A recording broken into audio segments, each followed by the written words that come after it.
اللہ کے رسول علیہ السلام کی ایک بیوی حضرت جویریہ رضی اللہ عنہا، یہ بہت نیک خاتون تھی، یہ بڑی برکت والی خاتون تھی۔ حضرت عائشہ رضی اللہ عنہا نے ان کی بہت تعریفیں کی۔ یہ غلام بن کر آئی تھیں، یہ باندی بن کر آئی تھیں۔ جب باندیاں اور غلام تقسیم ہوئے، اللہ کے رسول کے ایک سچے صحابی ثابت ابن قیس ہیں، یہ ان کے حصے میں آئیں۔ یہ ایک سردار کی بیٹی تھی۔ انہوں نے ثابت ابن قیس سے کہا تم مجھے آزاد کر دو۔ ثابت ابن قیس نے کہا مجھے پیسے چاہیے، مجھے فدیہ چاہیے، اگر تم مجھے فدیہ دو گی تو میں تمہیں آزاد کروں گا۔ اللہ کے رسول علیہ السلام کو یہ بات پتہ چلی، آپ نے وعدہ فرمایا کہ ان کا فدیہ میں ادا کروں گا۔ ابھی یہ بات چل رہی تھی، اللہ کے رسول نے وعدہ فرمایا تھا، آپ نے فدیہ ادا نہیں کیا تھا۔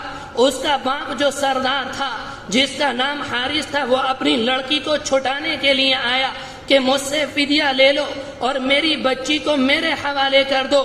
جویریہ رضی اللہ عنہ کی کیفیت یہ تھی، انہوں نے اپنی آنکھوں سے صحابہ اکرام کو دیکھا تھا، ان کی پاک دامنی کو دیکھا تھا، ان کی رحمتوں کو دیکھا تھا، ان کے گھر کے اندر جو سکون تھا جویریہ رضی اللہ عنہ اسے دیکھ چکی تھی۔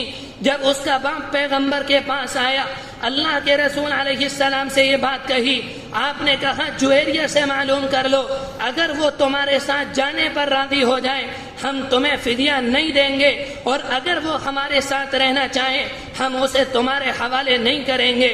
ان کے باپ کی ملاقات کرائی، انہوں نے کہا میں تمہارے ساتھ نہیں جاؤں گی۔ اللہ کے رسول علیہ السلام کو اتنا پیار آیا، آپ نے ان کا فدیہ ادا کیا، انہیں آزاد کرنے کے بعد ان سے نکاح کیا۔ یہ بہت اللہ والی خاتون تھی۔ ایک موقع پر اللہ کے رسول صبح میں اپنے گھر سے نکلے، یہ تسبیحات پڑھ رہی تھیں۔ کم سے کم 5 گھنٹے کے بعد پیغمبر گھر میں آئے، دیکھا کہ جویریہ اسی حالت میں بیٹھی ہوئی ہیں، اللہ کی تسبیح پڑھ رہی ہیں، اللہ کی کبریائی بیان کر رہی ہیں۔ اللہ کے رسول علیہ السلام نے معلوم کیا کہ جس حالت میں تمہیں چھوڑ کر گیا تھا تم اس وقت سے لے کر اس وقت تک اسی حالت میں بیٹھی ہوئی ہو، یعنی اللہ کی تعریف کر رہی ہو۔ انہوں نے کہا جیسا آپ چھوڑ کر گئے تھے میں اسی طرح سے اللہ کی تعریف کر رہی ہوں۔ اس موقع پر آپ نے فرمایا صبح سے لے کر شام تک میں نے صرف 4 کلمے پڑھے، اگر تم وہ 4 کلمے پڑھ لیتی، اگر تم وہ 4 کلمے پڑھ لیتی تو میں اس تسبیحات پر اتنا ثواب نہ ملے گا جتنا ان 4 کلموں پر ملے گا۔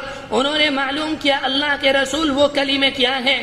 آپ نے فرمایا اس موقع پر سبحان اللہ و بحمدہ عدد خلقی ورضا نفسی وزنۃ عرشی ومداد کلماتی۔